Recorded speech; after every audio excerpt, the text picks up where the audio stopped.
मेरा नाम है मोहित और आपका स्वागत है हमारे यूट्यूब चैनल हिस्ट्री चैंपियन में। तो जैसा कि आप जानते हो, आपका जो पेपर होने वाला है फिजिकल ज्योग्राफी, उससे संबंधित जितने भी महत्वपूर्ण प्रश्न है उसकी पूरी सीरीज करा रहा हूँ। उसका अगला प्रश्न है, वायुमंडल की संरचना और संगठन का वर्णन कीजिए। तो वायुमंडल की संरचना कैसी होती है और उसके संगठन पर आपको टिप्पणी करनी है। काफ़ी ज़्यादा मोस्ट इंपॉर्टेंट क्वेश्चन है आपके सामने, चाहे प्रश्न निबंधात्मक रूप से है चाहे लघुतरात्मक रूप से है।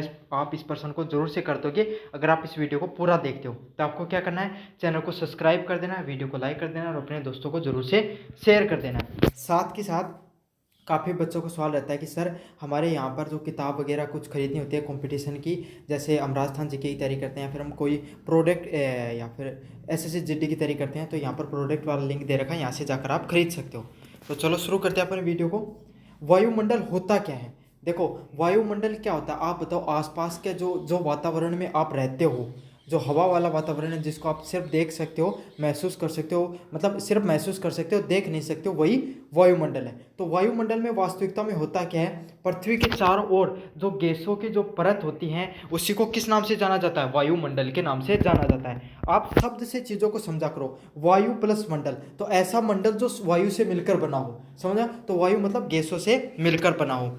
और ये क्या करता है, सूर्य से जो ऊर्जा प्राप्त होती है उसको संतुलन बनाता है, मतलब सूर्य की जो किरणें आती हैं, सूर्य की जो ताप आता है उसको क्या संतुलन बनाता है। और जो हमारा जलवायु नियंत्रण है, जो हमारी जलवायु है जहाँ पर मनुष्य रहते हैं, पशु पक्षी रहते हैं और आपके सामने पौधे रहते हैं, इसको नियंत्रण में रखकर हमारे जीवन को क्या करता है, जीवन को चलाने में सहायक होता है और रक्षा करता है हमारी।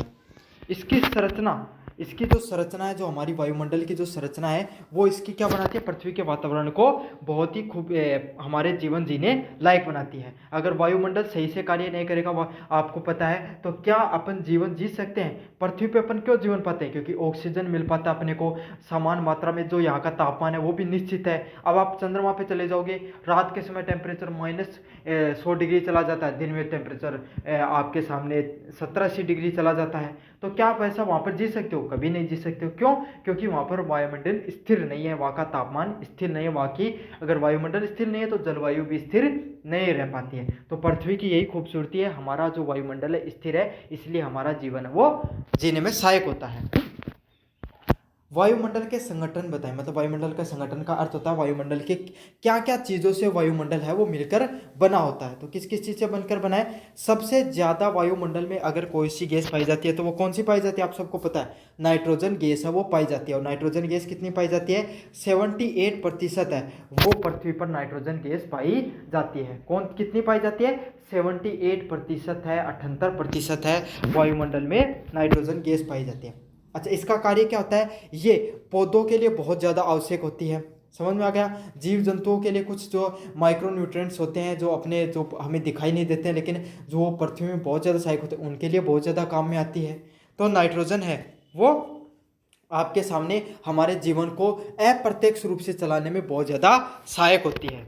समझ में आ गया? खास करके पौधों के लिए बहुत ज़्यादा सहायक होती है। अगले वाले बात करें आपके सामने ऑक्सीजन, तो ऑक्सीजन की मात्रा कितनी देखने को मिलती है? 21% है वो हमारे वायुमंडल में ऑक्सीजन की मात्रा देखने को मिलती है। और आप सबको पता होगा, शायद कोई ऐसा बच्चा होगा जिसको ये नहीं पता ऑक्सीजन का क्या कार्य होगा।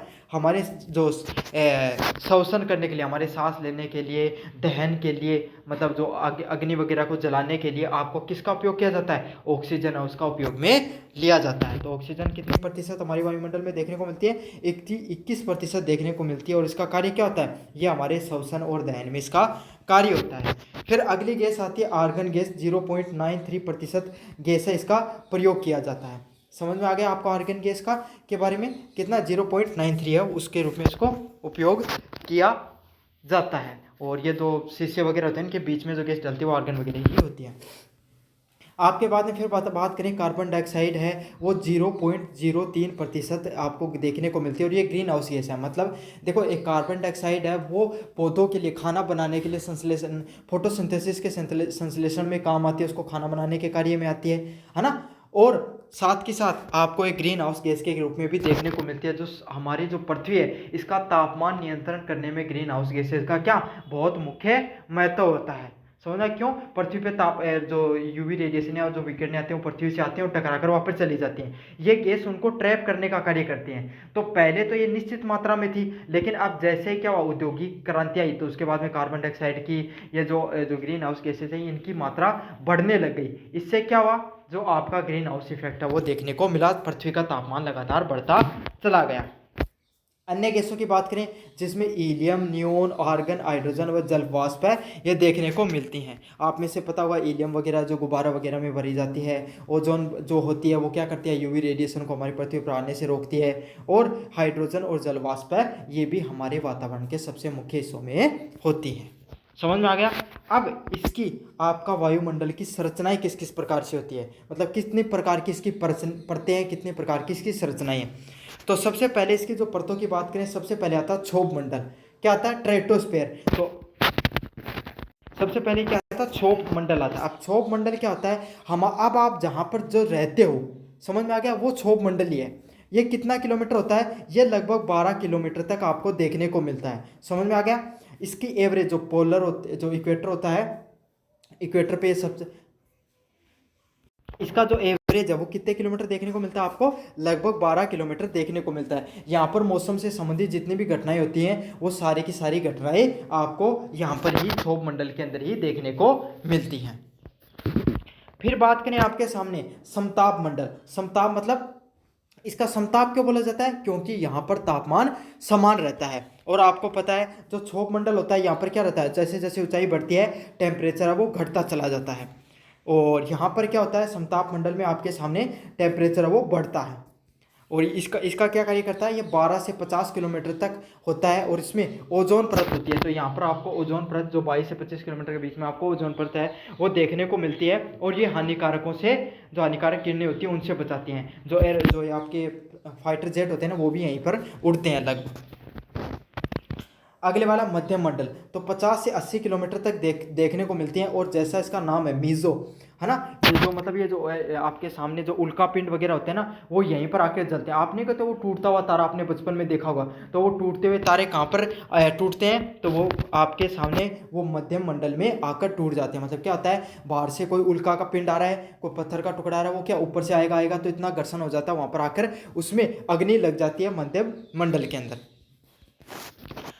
फिर आपके सामने आयन मंडल आता है। जैसा इसका नाम है वैसा ही काम है। इसका कितना 80 से लेकर 400 किलोमीटर तक ये देखने को मिलता है। और इसमें क्या होता है, जो रेडियो तरंगे होती हैं, आपके सामने रेडियो तरंगे, टेलीविज़न की तरंगे होती हैं, ये क्या, यहाँ पर आयन्स प्रेजेंट होते हैं। आयन प्रेजेंट होते हैं, वहाँ से क्या होती है, ये जो विकिरणें जाती हैं इन आयनों से टकराती हैं और वापस टकराकर हमारी पृथ्वी की वापस आ जाती हैं। तो आपको जो रेडियो का संचारण, टीवी वगैरह से सेटल, जो आपका जो जहाँ से जो ट्रांसमिशन किया जाता है, समझ में आ गया आपको, जो विकिरणें जाती हैं उनको वापस टकराकर वापस आने में इनका बहुत अधिक योगदान रहता है। तो आयन मंडल है वो भी बहुत महत्वपूर्ण है, हमारे वायुमंडल का बहुत ही महत्वपूर्ण हिस्सा में से एक है। फिर अगले की बात करें, ब्रह्मंडल, एक्सोस्फीयर। एक्सोस्फीयर क्या होता है, 400 किलोमीटर से ऊपर आपका कौन सा पाया जाता है, ब्रह्मंडल पाया जाता है। और धीरे धीरे ये कहाँ पर हो जाता है, अंतरिक्ष में विलीन हो जाता है। तो सबसे बाहरी होता है आपके सामने ब्रह्मंडल, क्योंकि इसका नाम ही ब्रह्मंडल रखा गया है। तो 400 किलोमीटर से फिर अंतरिक्ष की तरफ ये चला जाता है। ऐसे है नहीं कि मतलब एकदम ऐसे फिक्स ही होता है कितने इतने किलोमीटर तक है, ये अनंत तक होती हैं फिर ये चीज़ें। समझ में आ गया आपको इतना चीज़ें? अब अपन इनका क्या महत्व है, इन सारी चीज़ों का, वायुमंडल का क्या महत्व है, इसके बारे में अपन देखेंगे। सबसे पहले आपको पता है इसका क्या महत्व है, हमारे जीवन की रक्षा करना। तो आपको पता है जो सूर्य की किरणें होती है उसमें यूवी रेडिएशन होते हैं। यूवी क्या है, यूवी रेडिएशन होती हैं, एक अल्ट्रावायलेट रेज के नाम से जाना जाता है इनको। ये क्या होती है, हमारे शरीर के लिए बहुत ही ज़्यादा खतरनाक, मतलब फायदेमंद भी रहती हैं लेकिन खतरनाक भी रहती हैं। एक रेडियो एक्टिव है, मतलब रेडियो एक्टिव विकिरणें रहती हैं। और जैसे ये ओजोन मंडल पर टकराती हैं, तो ओजोन मंडल का जो O3 होता है, ऑक्सीजन के 3 मॉलिक्यूल से मिलकर ये बनी होती है ओजोन मंडल। तो इसमें क्या होता है, जैसे ये टकराती हैं तो जो खतरनाक किरणें होती हैं ना, वो ओजोन परत है वो रोक लेती है। और जो हमारे शरीर के लिए सही होती हैं वो हमारे यहाँ पर पृथ्वी पर भेज दी जाती हैं। समझ में आ गया आपको?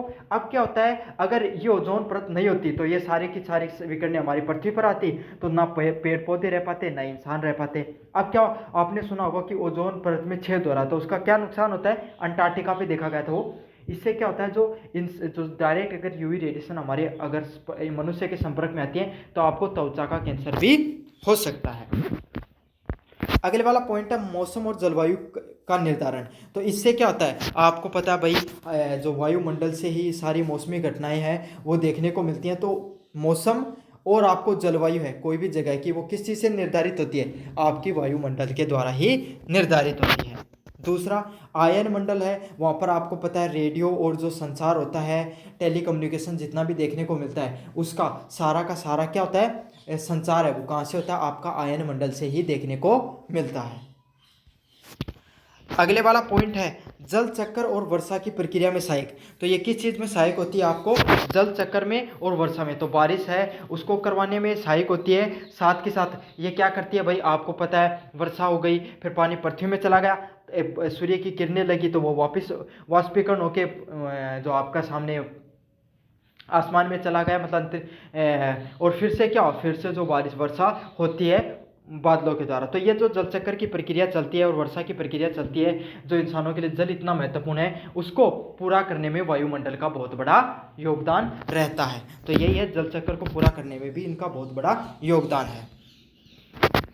निष्कर्ष की बातें करें, वायुमंडल की संरचना और संगठन पृथ्वी पर जीवन संभव बनाती हैं। तो वायुमंडल की जो संरचना है और उसके जो संगठन है वो क्या करते हैं, पृथ्वी पर जीवन संभव बनाने का कार्य करते हैं। इनका कार्य ये है कि पृथ्वी पर जो जीवन है वो इनके वजह से संभव बनता है। इसकी परतें जैवमंडल की सुरक्षा करते हैं। जो हमारा ये वायुमंडल आप देखने को मिल रहा है, इसको सुरक्षा करने का कार्य होता है जलवायु विनियमन। तो जलवायु है जो टेम्परेचर को नियंत्रण करने का कार्य होता है और ऊर्जा को भी संतुलित करती हैं। तो ये सारे के सारे कार्य किसके होते हैं, आपके वायुमंडल के सारे कार्य देखने को मिलते हैं। बड़ा महत्वपूर्ण प्रश्न है। कैसा लगा आपको वीडियो जरूर से बताना, चैनल को जरूर से सब्सक्राइब कर देना और अपने दोस्तों को जरूर से शेयर कर देना। धन्यवाद।